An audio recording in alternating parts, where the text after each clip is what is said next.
या देवी सर्वभूतेषु मा शक्तिरूपेण संस्थिता नमस्तस्यै नमस्तस्यै नमस्तस्यै नमो नमः। ओम दोम दुर्गाय नमः। नवरात्रि की पंचमी तिथि की आप सभी को हार्दिक शुभकामनाएं। माँ भगवती की कृपा आप सभी पर बनी रहे। आज के दिन माँ स्कंद माता की पूजा की जाती है। स्कंद माता की व्रत कथा भी आप हमारे चैनल पर जरूर सुनिएगा। आइए अब मन में माँ भगवती दुर्गा का ध्यान करते हुए ओम नमः चंडिकाय इस मंत्र का उच्चारण कीजिए और पूरे भक्ति भाव से पहले दुर्गा सप्तशती के 9वें अध्याय का पाठ करेंगे और उसके बाद 10वें अध्याय का पाठ करेंगे। दुर्गा सप्तशती के 9वें अध्याय में निशुंभ के वध का वर्णन किया गया है। ओम नमः चंडिकाय। राजा ने कहा, भगवान आपने रक्त बीज के वध से संबंध रखने वाला देवी चरित्र का यह अद्भुत महात्म्य मुझे बतलाया। अब रक्त बीज के मारे जाने पर अत्यंत क्रोध में भरे हुए शुंभ और निशुंभ ने जो कर्म किया उसे मैं सुनना चाहता हूँ। ऋषि कहते हैं, राजन, युद्ध में रक्त बीज तथा अन्य दैत्यों के मारे जाने पर शुंभ और निशुंभ के क्रोध की सीमा न रही। अपनी विशाल सेना इस प्रकार मारी जाती देख निशुंभ अमर्ष में भरकर देवी की ओर दौड़ा। उसके साथ असुरों की प्रधान सेना थी। उसके आगे पीछे तथा पार्श्व भाग में बड़े बड़े असुर थे जो क्रोध से ओट चबाते हुए देवी को मार डालने के लिए आए। महापराक्रमी शुंभ भी अपनी सेना के साथ मात्र गणों से युद्ध करके क्रोधवश चंडिका को मारने के लिए आ पहुंचा। तब देवी के साथ शुंभ और निशुंभ का घोर संग्राम छिड़ गया। वे दोनों दैत्य मेघों की भांति बाणों की भयंकर वर्षा कर रहे थे।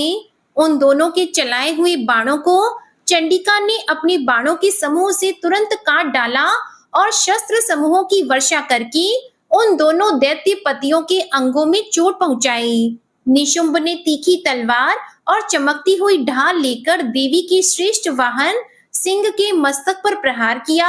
अपने वाहन को चोट पहुंचने पर देवी ने शूरप नामक बाण से निशुंभ की श्रेष्ठ तलवार तुरंत ही काट डाली और उसकी ढाल को भी, जिसमें 8 चांद जड़े हुए थे, खंड खंड कर दिया। ढाल और तलवार के कट जाने पर उस असुर ने शक्ति चलाई, किंतु सामने आने पर देवी ने चक्र के उसके भी 2 टुकड़े कर दिए। अब तो निशुंभ क्रोध से जल उठा और उस दानव ने भी देवी को मारने के लिए शूल उठाया, किंतु देवी ने समीप आने पर उसे भी मुक्के से मारकर चूर्ण कर दिया। तब उसने गदा घुमाकर चंडी के ऊपर चलाई, परंतु वह भी देवी के त्रिशूल से कटकर भस्म हो गई। तदंतर दैत्यराज निशुंभ को फरसा हाथ में लेकर आते देख देवी ने बाण समूह से घायल कर धरती पर सुला दिया। उस भयंकर पराक्रमी भाई निशुंभ के धराशायी हो जाने पर शुंभ को बड़ा क्रोध हुआ और अंबिका का वध करने के लिए वह आगे बढ़ा। रथ पर बैठे बैठे ही उत्तम आयुधों से सुशोभित अपनी बड़ी बड़ी 8 अनुपम भुजाओं से समूचे आकाश को ढककर वह अद्भुत शोभा पाने लगा। उसे आते देख देवी ने शंख बजाया और धनुष की प्रत्यंचा का भी अत्यंत दुस्सह शब्द किया। साथ ही अपने घंटे के शब्द से, जो समस्त दैत्य सैनिकों का तेज नष्ट करने वाला था, संपूर्ण दिशाओं को व्याप्त कर दिया। तदंतर सिंह ने भी अपनी दहाड़ से, जिसे सुनकर बड़े बड़े गजराजों का महान मद दूर हो जाता था, आकाश, पृथ्वी और 10 दिशाओं को गुंजा दिया। फिर काली ने आकाश में उछलकर अपने दोनों हाथों से पृथ्वी पर आघात किया। उससे ऐसा भयंकर शब्द हुआ जिससे पहले के सभी शब्द शांत हो गए। इसके बाद शिवदूती ने दैत्यों के लिए अमंगलजनक अट्टहास किया। इन शब्दों को सुनकर समस्त असुर थर्रा उठे, किंतु शुंभ को बड़ा क्रोध हुआ। उस समय देवी ने जब शुंभ को लक्ष्य करके कहा, ओ दुरात्मन, खड़ा रह खड़ा रह, तभी आकाश में खड़े हुए देवता बोल उठे, जय हो जय हो। शुंभ ने वहां आकर ज्वालाओं से युक्त अत्यंत भयानक शक्ति चलाई। अग्निमय पर्वत के समान आती हुई उस शक्ति को देवी ने बड़े भारी लोके से दूर हटा दिया। उस समय शुंभ के सिंहनाद से तीनों लोक गूंज उठे। राजन, उसकी प्रतिध्वनि से वज्रपात के समान भयानक शब्द हुआ, जिससे अन्य सब शब्दों को जीत लिया। शुंभ के चलाए हुए बाणों के देवी ने और देवी के चलाए हुए बाणों के शुंभ ने अपने भयंकर बाणों द्वारा सैकड़ों और हजारों टुकड़े कर दिए। तब क्रोध में भरी हुई चंडिका ने शुंभ को शूल से मारा। उसके आघात से मूर्छित होकर वह पृथ्वी पर गिर पड़ा। इतने में ही निशुंभ को चेतना हुई और उसने धनुष हाथ में लेकर बाणों द्वारा देवी, काली तथा सिंह को घायल कर डाला। फिर उस दैत्य राज ने 10,000 बाहें बनाकर चक्रों के प्रहार से चंडिका को आच्छादित कर दिया। तब दुर्गम पीड़ा का नाश करने वाली भगवती दुर्गा ने कुपित होकर अपने बाणों से उन चक्रों तथा बाणों को काट गिराया। यह देखकर निशुंभ दैत्य सेना के साथ चंडिका का वध करने के लिए हाथ में गदा ले बड़े वेग से दौड़ा। उसके आते ही चंडी ने तीखी धार वाली तलवार से उसकी गदा को शीघ्र ही काट डाला। तब उसने शूल हाथ में ले लिया। देवताओं को पीड़ा देने वाले निशुंभ को शूल हाथ में लिए आते देख चंडिका ने तेजी से चलाए हुए अपने शूल से उसकी छाती छेद डाली। शूल से विदीर्ण हो जाने पर उसकी छाती से एक दूसरा महाबली एवं महापराक्रमी पुरुष खड़ी रह कहता हुआ निकला। उस निकलते हुए पुरुष की बात सुनकर देवी ठठाकर हंस पड़ी और खड़ग से उन्होंने उसका मस्तक काट डाला। फिर तो वह पृथ्वी पर गिर पड़ा। तदंतर सिंह अपनी दाढ़ों से असुरों की गर्दन कुचलकर खाने लगा। यह बड़ा भयंकर दृश्य था। उधर काली तथा शिवदूती ने भी अन्य अन्य दैत्यों का भक्षण आरंभ किया। कौमारी की शक्ति से विदीर्ण होकर कितने ही महादैत्य नष्ट हो गए। ब्रह्माणी के मंत्रपूत जल से निस्तेज होकर कितने ही भाग खड़े हुए। कितने ही दैत्य माहेश्वरी के त्रिशूल से छिन्न भिन्न होकर धराशायी हो गए। वाराही के थुथुन के आघात से कितनों का पृथ्वी पर कचूमर निकल गया। वैष्णवी ने भी अपने चक्र से दानवों के टुकड़े टुकड़े कर डाले। ऐन्द्री के हाथ से छूटे हुए वज्र से भी कितने ही प्राणों से हाथ धो बैठे। कुछ असुर नष्ट हो गए, कुछ उस महायुद्ध से भाग गए तथा कितने ही काली, शिवदूती तथा सिंह के ग्रास बन गए। ओम नमः चंडिकाय। इस प्रकार श्री मार्कंडेय पुराण में सावर्णिक मनवंतर की कथा के अंतर्गत देवी महात्म्य में निशुंभ वध नामक 9वां अध्याय पूरा हुआ। और अब आप सुनेंगे 10वां अध्याय। 10वें अध्याय में शुंभ के वध का वर्णन किया गया है। ऋषि कहते हैं, राजन, अपने प्राणों के समान प्यारे भाई निशुंभ को मारा गया देख तथा सारी सेना का संहार होता जान शुंभ ने कुपित होकर कहा, दुष्ट दुर्गे, तू बल के अभिमान में आकर झूठ मूठ का घमंड न दिखा। तू बड़ी मानिनी बनी हुई है, किंतु दूसरी स्त्रियों के बल का सहारा लेकर लड़ती है। देवी बोली, ओ दुष्ट, मैं अकेली ही हूँ। इस संसार में मेरे सिवा दूसरी कौन है? देख, ये मेरी ही विभूतियां हैं, अतः मुझ में प्रवेश कर रही हैं। तदंतर ब्रह्माणी आदि समस्त देवियां अंबिका देवी के शरीर में लीन हो गईं। उस समय केवल अंबिका देवी ही रह गईं। देवी बोली, मैं अपनी ऐश्वर्य शक्ति से अनेक रूपों में यहाँ उपस्थित हुई थी। उन सब रूपों को मैंने समेट लिया। अब अकेली ही युद्ध में खड़ी हूँ, तुम भी स्थिर हो जाओ।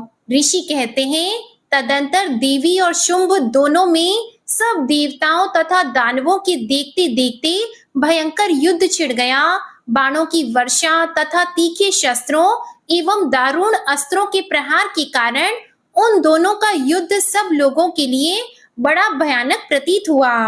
उस समय अंबिका देवी ने जो सैकड़ों दिव्य अस्त्र छोड़े, उन्हें दैत्य राज शुंभ ने उनके निवारक अस्त्रों द्वारा काट डाला।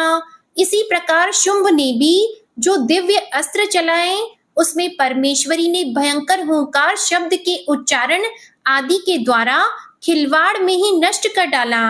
तब उस असुर ने सैकड़ों बाणों से देवी को ढक दिया। यह देखकर क्रोध में भरी हुई उन देवी ने भी बाण मारकर उसका धनुष काट डाला। धनुष कट जाने पर फिर दैत्यराज ने शक्ति हाथ में ली, किंतु देवी ने चक्र से उसके हाथ की शक्ति को भी काट गिराया। तत्पश्चात दैत्यों के स्वामी शुंभ ने 100 चांद वाली चमकती हुई ढाल और तलवार हाथ में ली उस समय देवी पर धावा किया। उसके आते ही चंडिका ने अपने धनुष से छोड़े हुए तीखे बाणों द्वारा उसकी सूर्य किरणों के समान उज्जवल ढाल और तलवार को तुरंत काट दिया। फिर उस दैत्य के घोड़े और सारथी मारे गए। धनुष तो पहले ही कट चुका था। अब उसने अंबिका को मारने के लिए तत्पर हो भयंकर मुदगर हाथ में लिया।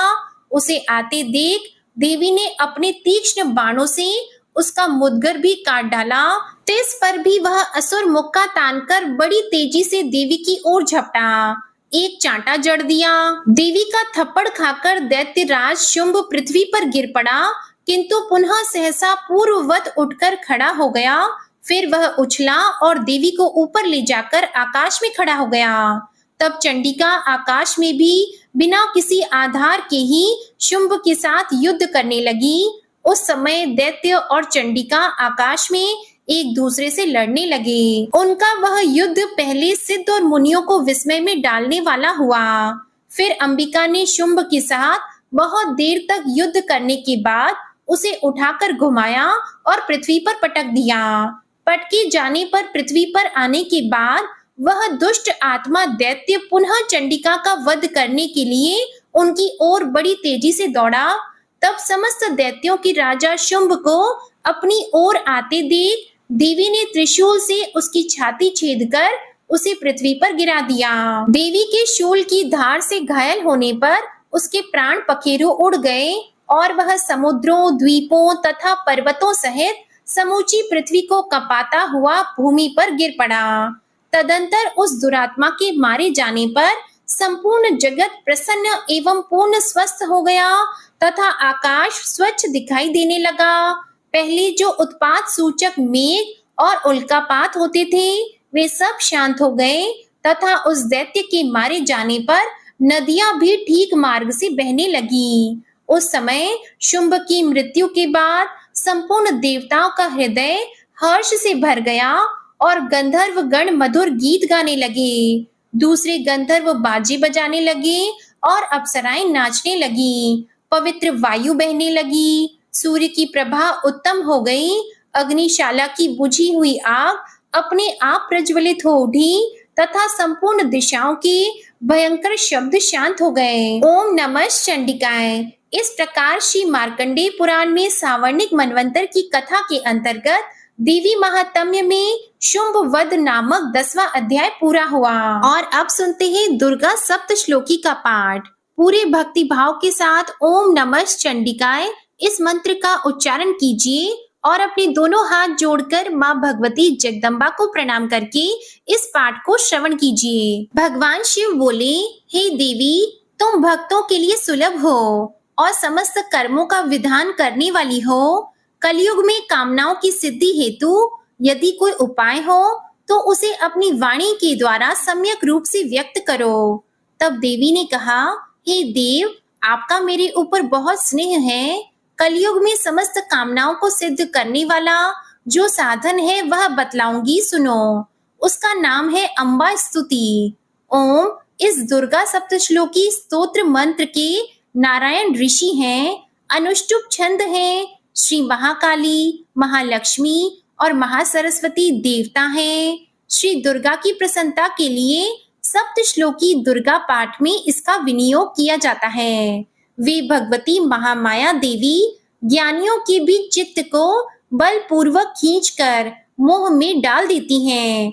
हे माँ दुर्गे, आप स्मरण करने पर सब प्राणियों का भय हर लेती हो और स्वस्थ पुरुषों द्वारा चिंतन करने पर उन्हें परम कल्याणमयी बुद्धि प्रदान करती हैं। दुख, दरिद्रता और भय हरने वाली देवी आपके सिवा दूसरी कौन है जिसका चित्त सबका उपकार करने के लिए सदा ही दयाद्र रहता हो। हे नारायणी, आप सब प्रकार का मंगल प्रदान करने वाली मंगलमयी हो, कल्याणदायिनी शिवा हो, सब पुरुषार्थों को सिद्ध करने वाली शरणागत वत्सला, 3 नेत्रों वाली एवं गौरी हो। आपको नमस्कार है। शरण में आए हुए दीनों और पीड़ितों की रक्षा करने में संलग्न रहने वाली, तथा सबकी पीड़ा दूर करने वाली नारायणी देवी आपको नमस्कार है। सर्वस्वरूपा, सर्वेश्वरी तथा सब प्रकार की शक्तियों से संपन्न दिव्य रूपा दुर्गे देवी, सब भय से हमारी रक्षा करो, आपको नमस्कार है। हे देवी, आप प्रसन्न होने पर सब रोगों को नष्ट कर देती हो और कुपित होने पर मनोवांछित सभी कामनाओं का नाश कर देती हो। जो लोग आपकी शरण में जा चुके हैं, उन पर विपत्ति तो आती ही नहीं। आपकी शरण में गए हुए मनुष्य दूसरों को शरण देने वाले हो जाते हैं। हे सर्वेश्वरी, आप इसी प्रकार तीनों लोकों की समस्त बाधाओं को शांत करो और हमारे शत्रुओं का नाश करती रहो। इस प्रकार से श्री दुर्गा सप्त श्लोकी संपूर्ण हुआ। ओम नमः चंडिकाय। तो अब पूरे भक्ति भाव के साथ माँ दुर्गा का ध्यान करते हुए दुर्गा कवच के पाठ का शुभारंभ करते हैं। सबसे पहले विनियोग है ओम नमः चंडिकाय। माँ दुर्गा के चंडी रूप को हमारा नमन है। यह भगवान ब्रह्मा जी के द्वारा लिखा गया चंडी कवच है, जिसमें कुल 56 छंद हैं। चामुंडा देवता, दिग्बंध देवता, जगदम्बा माता इत्यादि का ध्यान करके हम इस दुर्गा सप्तशती के पाठ का प्रारंभ कर रहे हैं। मार्कंडेय जी पितामह ब्रह्मा जी से कह रहे हैं कि हे भगवान ब्रह्मा, जो इस विश्व में गोपनीय है और रहस्यपूर्ण है तथा जो सभी की रक्षा करता है और हमें अधर्म से बचाता है, साथ ही जिसे आपने अभी तक किसी को दिखाया भी नहीं है, ऐसा कोई साधन या उपाय मुझे बताइए। मार्कंडेय जी के इस प्रश्न पर भगवान ब्रह्मा कहते हैं कि उस साधन का नाम तो देवी कवच ही है, जो इस विश्व में अत्यधिक गोपनीय है। वह देवी कवच सभी का कल्याण करने वाला, पवित्रता और पुण्य देने वाला है। आपको इसी का ही जाप करना चाहिए, इसी से ही आपका उद्धार होगा। माँ दुर्गा की 9 मूर्तियां हैं। माँ दुर्गा का प्रथम स्वरूप है माँ शैलपुत्री, दूसरा स्वरूप है माँ ब्रह्मचारिणी, माँ दुर्गा का तीसरा स्वरूप है माँ चंद्रघंटा और चौथा स्वरूप है माँ कुष्मांडा। उनका 5वां स्वरूप स्कंद माता का है और छठा रूप माँ कात्यायनी है। 7वां स्वरूप है माँ कालरात्रि का और 8वां स्वरूप माँ महागौरी के नाम से प्रसिद्ध है। माँ दुर्गा का 9वां रूप है माँ सिद्धिदात्री। यही 9 दुर्गा के रूप हैं, जिसे भगवान ब्रह्मा के द्वारा वेदों के माध्यम से बताया गया है। जो मनुष्य अग्नि में जल रहा हो, सभी ओर से शत्रुओं से घिर गया हो, विपरीत परिस्थितियों का सामना कर रहा हो और उस समय यदि वह माँ दुर्गा की शरण में जाता है, तो उसका कभी भी बुरा नहीं हो सकता।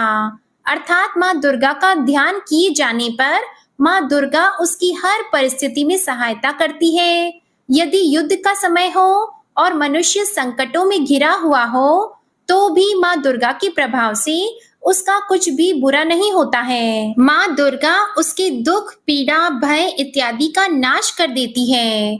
जो भी भक्तजन माँ दुर्गा की भक्ति करता है, माँ दुर्गा अवश्य ही उन्हें अभय दान देती है।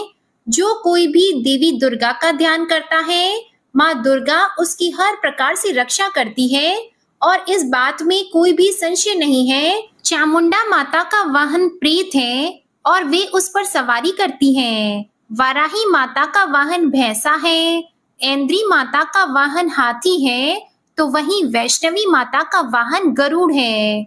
भगवान शिव की पत्नी व सभी की ईश्वरी माँ पार्वती का वाहन वृषभ है। कुमारी माता का वाहन मोर है। लक्ष्मी माता कमल के आसन पर विराजमान है और उन्होंने अपने हाथों में भी कमल लिया हुआ है। वे भगवान विष्णु को अत्यधिक प्रिय हैं। वृषभ पर बैठी हुई माँ पार्वती का रंग सफेद है। भगवान ब्रह्मा की पत्नी माँ ब्राह्मी या माँ सरस्वती हंस पर बैठी हुई है और सभी प्रकार के आभूषण पहने हुए हैं। इस प्रकार से माता रानी अपने अलग अलग रूपों में सभी तरह के योग और शक्तियों को ली हुई है। उन्होंने कई प्रकार के आभूषण और रत्न पहने हुए हैं, जो उनकी शोभा को बढ़ा रहे हैं। माँ दुर्गा का एक रूप अत्यधिक क्रोध में रथ पर बैठा हुआ दिखाई देता है, जो दुष्टों का नाश करने के लिए है। वे अपने हाथ में शंख, सुदर्शन चक्र, गदा, हल, मूसल इत्यादि लिए हुए हैं। इसके अलावा उन्होंने अपने हाथों में खेटक, तोमर, परशु, पाश, त्रिशूल तथा उत्तम कोटि का धनुष भी लिया हुआ है। माँ दुर्गा दैत्यों, दुष्टों और राक्षसों का नाश कर देती है, भक्तों का कल्याण करती है तथा देवताओं का सदैव हित करती है। इसी उद्देश्य के तहत ही उन्होंने अलग अलग भांति के अस्त्र शस्त्र लिए हुए हैं। माँ दुर्गा के महारौद्र, प्रलयकारी, पराक्रमी, महाशक्तिशाली, अत्यधिक उत्साही तथा भय का नाश कर देने वाले इस रूप को हम सभी नमस्कार करते हैं। माँ देवी के उस प्रलयंकारी रूप की ओर देखना भी बहुत मुश्किल है, जो शत्रुओं का भय बढ़ाने का कार्य करता है। पूर्व दिशा में ऐन्द्री देवी मेरी रक्षा कीजिए, अग्नि कोण में अग्नि शक्ति, दक्षिण दिशा में वाराही तथा नेतृत्व कोण में खड्गधारिणी मेरी रक्षा कीजिए। पश्चिम दिशा में वारुणी और वायव्य कोण में मृग पर सवारी करने वाली देवी मेरी रक्षा कीजिए। उत्तर दिशा में कौमारी और ईशान कोण में शूलधारिणी देवी मेरी रक्षा कीजिए। हे ब्रह्माणी, आप ऊपर की ओर से मेरी रक्षा कीजिए और वैष्णवी देवी नीचे की ओर से मेरी रक्षा कीजिए। इसी प्रकार शव को अपना वाहन बनाने वाली चामुंडा देवी दसों दिशाओं में मेरी रक्षा कीजिए। माँ जया आगे से और माँ विजया पीछे की ओर से मेरी रक्षा कीजिए। वाम भाग में माँ अजिता और दक्षिण भाग में माँ अपराजिता रक्षा कीजिए। उद्योतिनी शिखा की रक्षा करें। उमा मेरे मस्तक पर विराजमान होकर रक्षा कीजिए। ललाट में मालाधारी रक्षा करें और यशस्विनी देवी मेरे भौहों का संरक्षण करें। भौहों के मध्य भाग में त्रिनेत्रा और नथुनों की यम घंटा देवी रक्षा कीजिए। दोनों नेत्रों के मध्य भाग में शंखिनी और कानों में द्वार वासिनी रक्षा कीजिए। माँ कालिका देवी कपोलों की तथा माँ भगवती शांकरी कानों के मूल भाग की रक्षा कीजिए। नासिका में सुगंधा और ऊपर के ओठ में माँ चर्चिका देवी रक्षा कीजिए। नीचे के होठ में अमृत कला और जीवा में माँ सरस्वती देवी रक्षा कीजिए। माँ कौमारी दांतों की और माँ चंडिका कंठ प्रदेश की रक्षा कीजिए। माँ चित्र घंटा गले की घाटी की और माँ महामाया तालू में रहकर रक्षा कीजिए। माँ कामाक्षी ठोड़ी की और माँ सर्वमंगला मेरी वाणी की रक्षा कीजिए। माँ भद्र काली ग्रीवा में और धनुर्धरी पृष्ठ वंश में रहकर मेरी रक्षा कीजिए। कंठ के बाहरी भाग में माँ नीलग्रीवा और कंठ की नली में माँ नल कुबरी रक्षा कीजिए। दोनों कंधों में माँ खड्गिनी और मेरी दोनों भुजाओं की माँ वज्रधारिणी रक्षा कीजिए। दोनों हाथों में दंडिनी और अंगुलियों में माँ अंबिका रक्षा कीजिए। माँ शूलेश्वरी नखों की रक्षा कीजिए। माँ कुलेश्वरी कुक्षी अर्थात पेट में रहकर रक्षा कीजिए। माँ महादेवी दोनों स्तनों की और माँ शोक विनाशिनी देवी मन की रक्षा कीजिए। माँ ललिता देवी हृदय में और माँ शूलधारिणी उदर में रहकर रक्षा कीजिए। नाभि में माँ कामिनी और गुह्य भाग की माँ गुह्येश्वरी रक्षा कीजिए। पूतना और कामिका लिंग की और महिष वाहिनी गुदा की रक्षा कीजिए। भगवती कटी भाग में और विंध्यवासिनी घुटनों की रक्षा करें। संपूर्ण कामनाओं को देने वाली महाबला देवी दोनों पिंडलियों की रक्षा करें। नारसिंही दोनों घुटियों की और तेजसी देवी दोनों चरणों के पृष्ठ भाग की रक्षा करें। श्री देवी पैरों की अंगुलियों में और तलवासिनी पैरों के तलवों में रहकर रक्षा करें। अपनी दाढ़ों के कारण भयंकर दिखाई देने वाली दृष्टंकराली देवी नखों की और ऊर्ध्व केशिनी देवी केशों की रक्षा करें। रोमवलियों के छिद्रों में कौबेरी और त्वचा की वागीश्वरी देवी रक्षा करें। पार्वती देवी रक्त, मज्जा, वसा, मांस, हड्डी और मेद की रक्षा करें। आंतों की कालरात्रि और पित्त की मुटुकेश्वरी रक्षा करें। मूलाधार आदि कमल कोशों में पद्मावती देवी और कफ में चूड़ामणि देवी स्थित होकर रक्षा करें। नख के तेज की ज्वालामुखी रक्षा करें, जिसका किसी भी अस्त्र से भेदन नहीं हो सकता। वह अभेद्या देवी शरीर की समस्त संधियों में रहकर रक्षा करें। ब्रह्माणी, आप मेरे वीर्य की रक्षा करें। छत्रेश्वरी छाया की तथा धर्मधारिणी देवी मेरे अहंकार, मन और बुद्धि की रक्षा करें। हाथ में वज्र धारण करने वाली वज्रहस्ता देवी मेरे प्राण, अपान, व्यान, उदान और समान वायु की रक्षा करें। कल्याण से शोभित होने वाली भगवती कल्याण शोभना मेरे प्राण की रक्षा करें। रस, रूप, गंध, शब्द और स्पर्श इन विषयों का अनुभव करते समय योगिनी देवी रक्षा करें तथा सत्व गुण, रजोगुण और तमोगुण की रक्षा सदा नारायणी देवी करें। वाराही आयु की रक्षा करें, वैष्णवी धर्म की रक्षा करें तथा चक्रिणी देवी यश, कीर्ति, लक्ष्मी, धन और विद्या की रक्षा करें। इंद्राणी, आप मेरे गोत्र की रक्षा करें। चंडिके, आप मेरे पशुओं की रक्षा करें। महालक्ष्मी, पुत्रों की रक्षा करें और भैरवी, पत्नी की रक्षा करें। मेरे पथ की सुपथा तथा मार्ग की क्षेमकरी रक्षा करें। राजा के दरबार में महालक्ष्मी रक्षा करें और सब ओर व्याप्त रहने वाली विजया देवी संपूर्ण भयों से मेरी रक्षा करें। देवी, जो स्थान कवच में नहीं कहा गया है, अतएव रक्षा से रहित है, वह सब आपके द्वारा सुरक्षित है, क्योंकि आप विजयशालिनी और पाप नाशिनी हो। माँ दुर्गा की आज्ञा के बिना कोई भी व्यक्ति इस विश्व में एक कदम भी आगे नहीं बढ़ सकता है। हम यदि कहीं भी जा रहे हैं तो हमें अवश्य ही इस देवी कवच का पाठ करना चाहिए और उसके बाद ही प्रस्थान करना चाहिए। इस दुर्गा रक्षा कवच के पाठ से हमें हर जगह लाभ और सफलता मिलती है और हमारे सभी काम बन जाते हैं। हम जब भी माँ दुर्गा का ध्यान करते हैं, वैसे ही हमारे सभी काम बनते चले जाते हैं। उस व्यक्ति को इस पृथ्वी पर बिना किसी तुलना के परम यश और वैभव प्राप्त होता है। जो भी भक्तजन इस देवी रक्षा कवच का पाठ करता है, उसका भय सदा के लिए समाप्त हो जाता है। युद्ध में उसकी विजय होती है तथा वह तीनों लोकों में पूजनीय हो जाता है। देवी माता का यह रक्षा कवच देवताओं तक के लिए बहुत दुर्लभ है।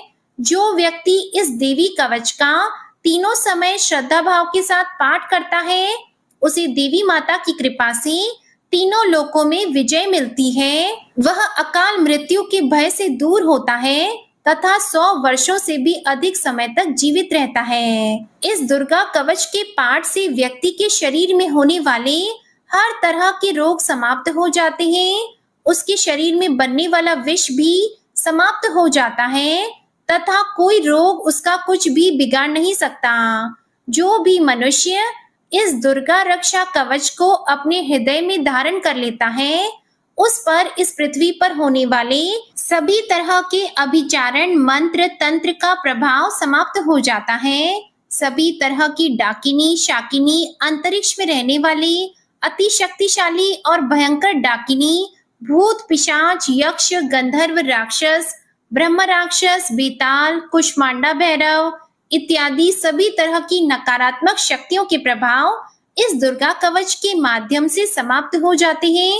इस रक्षा कवच का पाठ करने वाला व्यक्ति राजा से सम्मान प्राप्त करता है और उसकी सुख संपत्ति में वृद्धि होती है।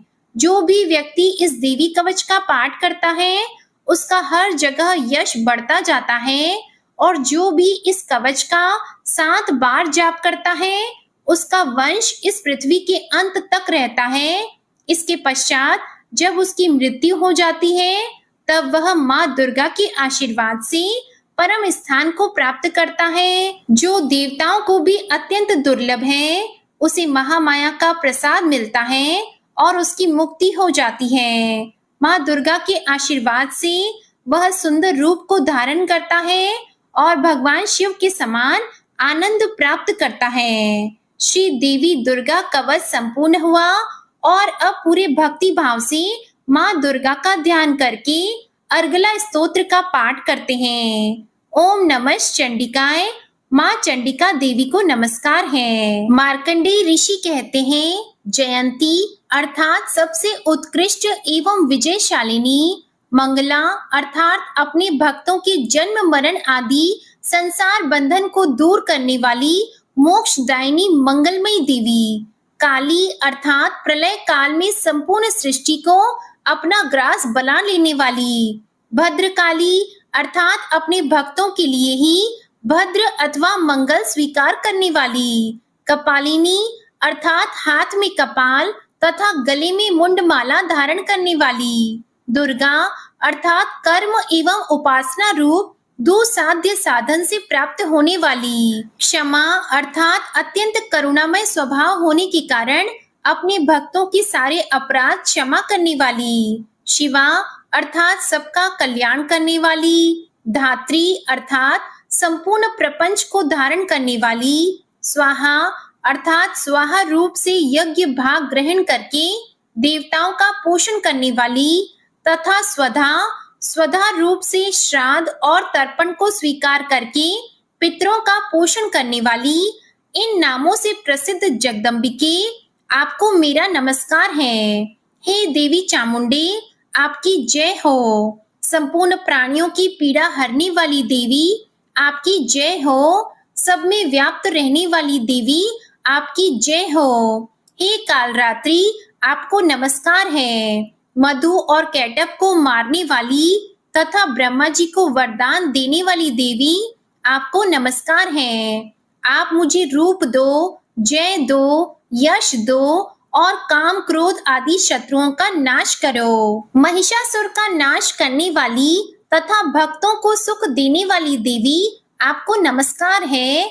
आप रूप दो, जय दो, यश दो और काम क्रोध आदि शत्रुओं का नाश करो। रक्त बीज का वध और चंड मुंड का विनाश करने वाली देवी, आप रूप दो, जय दो, यश दो और काम क्रोध आदि शत्रुओं का नाश करो।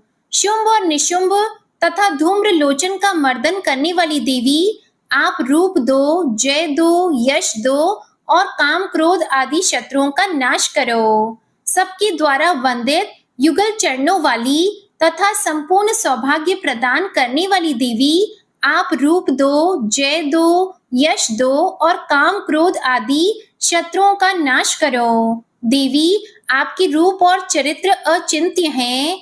आप समस्त शत्रुओं का नाश करने वाली हो। आप रूप दो, जय दो, यश दो और काम क्रोध आदि शत्रुओं का नाश करो।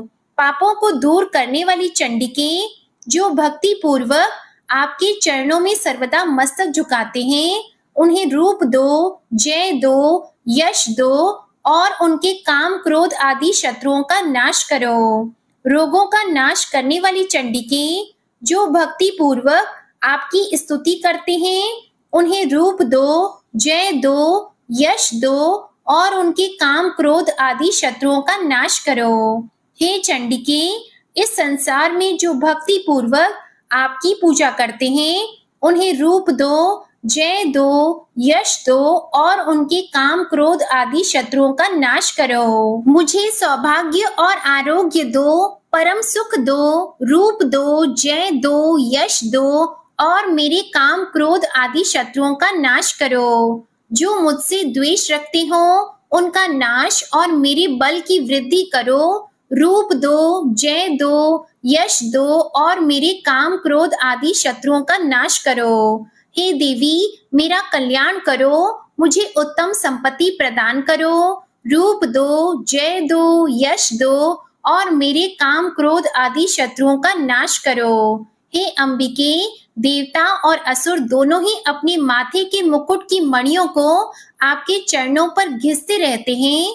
आप रूप दो, जय दो, यश दो और काम क्रोध आदि शत्रुओं का नाश करो। आप अपने भक्त जन को विद्वान, यशस्वी और लक्ष्मीवान बनाओ तथा रूप दो, जय दो, यश दो और उनके काम क्रोध आदि शत्रुओं का नाश करो। प्रचंड दैत्यों के दर्प का दलन करने वाली चंडिके, मुझ शरणागत को रूप दो, जय दो, यश दो और मेरे काम क्रोध आदि शत्रुओं का नाश करो।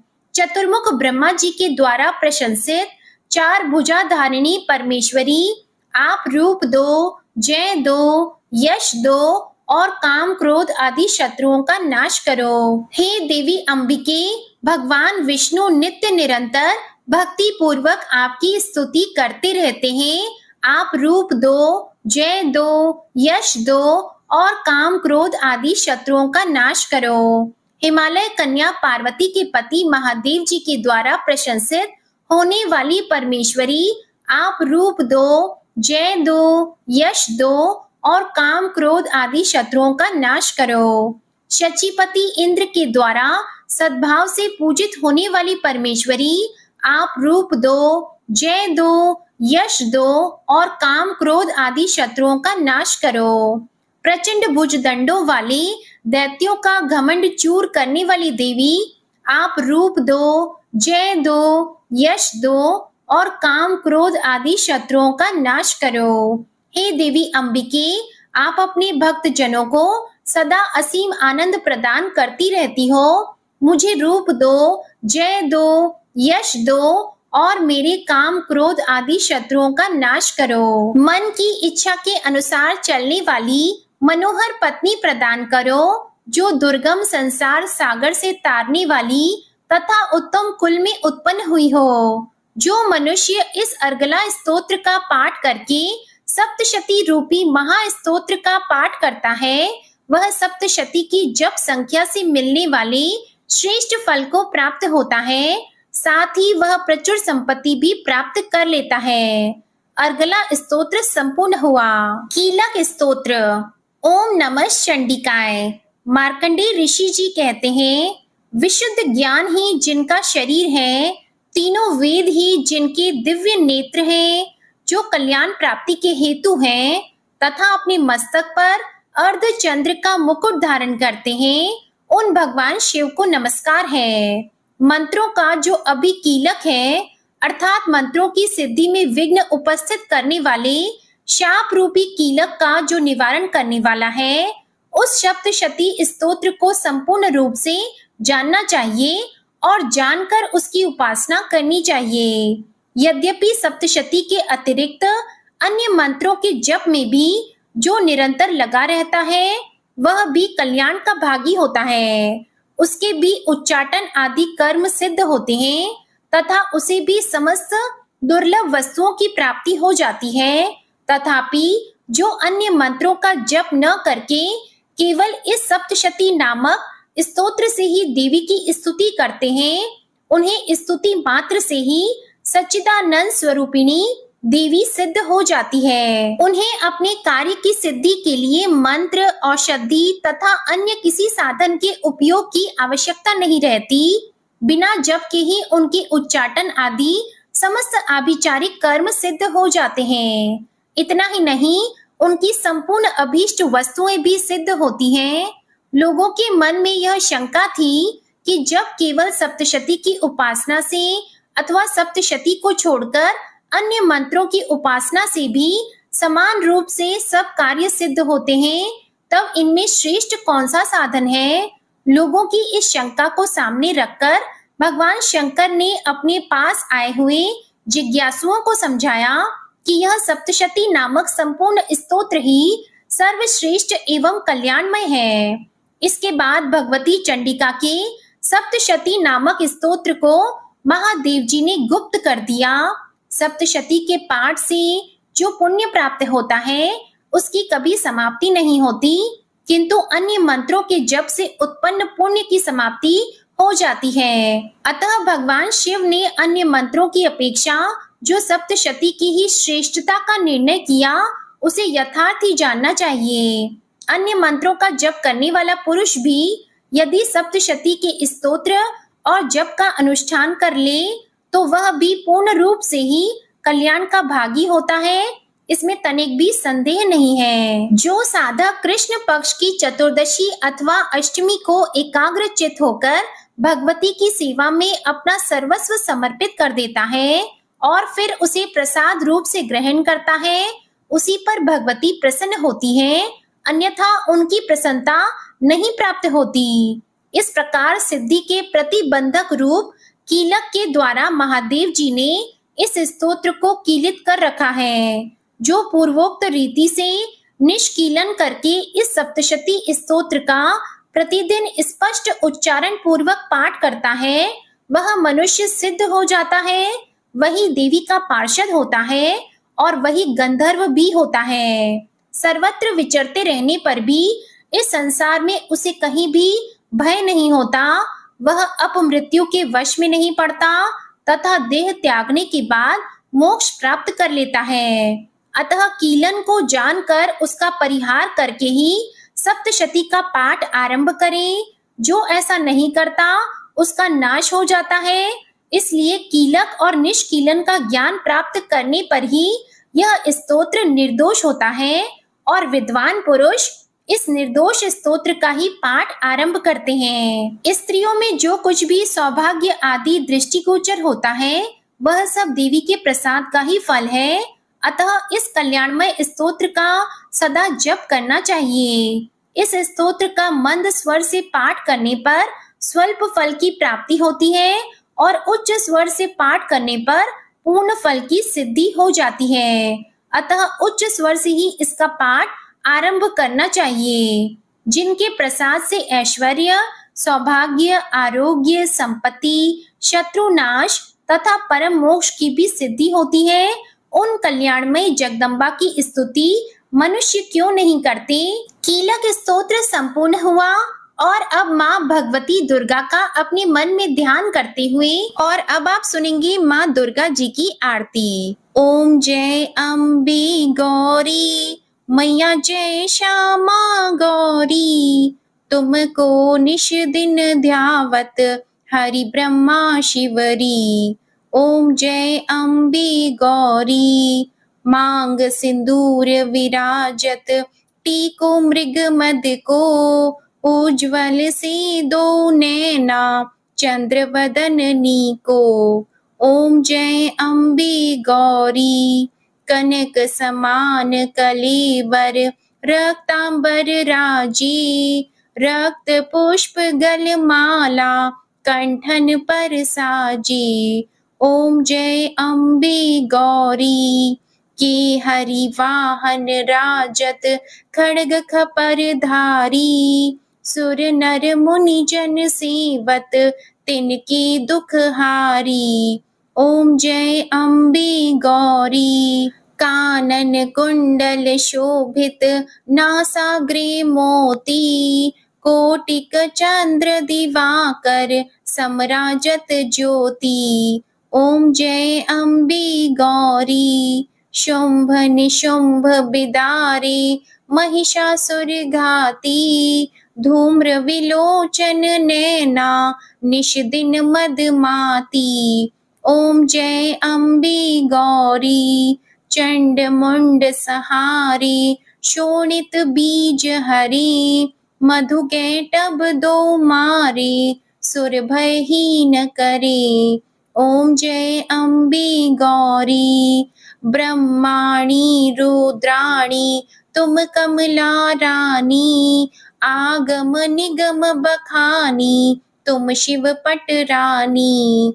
ओम जय अम्बे गौरी 64 योगिनी मंगल गावे, नृत्य करत भैरू, बाजत ताल मृदंगा, अरु बाजत डमरू। ओम जय अम्बे गौरी तुम ही जग की माता, तुम ही हो भरता, भक्तन की दुख हरता, सुख संपत्ति करता। ओम जय अम्बे गौरी भुजाचार अति शोभित, वर मुद्राधारी, मन वांछित फल पावत, सेवत नर नारी। ओम जय अम्बे गौरी कंचन थाल विराजत, अगर कपूर बाती, श्रीमाल के तुम राजत, कोटि रतन ज्योति। ओम जय अम्बे गौरी श्री अम्बे जी की आरती जो कोई नर गावे, कहत शिवानंद स्वामी सुख संपत्ति पावे। ओम जय अम्बे गौरी, जय अम्बे गौरी, मैया जय श्यामा गौरी। मैया जी को निश दिन ध्यावत, तुमको निश दिन ध्यावत, हरि ब्रह्मा शिवरी। ओम जय अम्बे गौरी, ओम जय अम्बे गौरी, मैया जय श्यामा गौरी। आरती समाप्त होती है। उम्मीद करती हूँ आज की वीडियो आपको जरूर पसंद आई होगी। वीडियो पसंद आए तो इसे लाइक कीजिएगा, संभव हो तो वीडियो को ज्यादा से ज्यादा शेयर कीजिएगा। चैनल पर पहली बार आए हैं और अगर अभी तक आपने हमारे चैनल को सब्सक्राइब नहीं किया है तो आज की वीडियो अगर आपको अच्छी लगी तो चैनल को सब्सक्राइब करके बेल आइकन को जरूर प्रेस कीजिएगा। जय माता दी।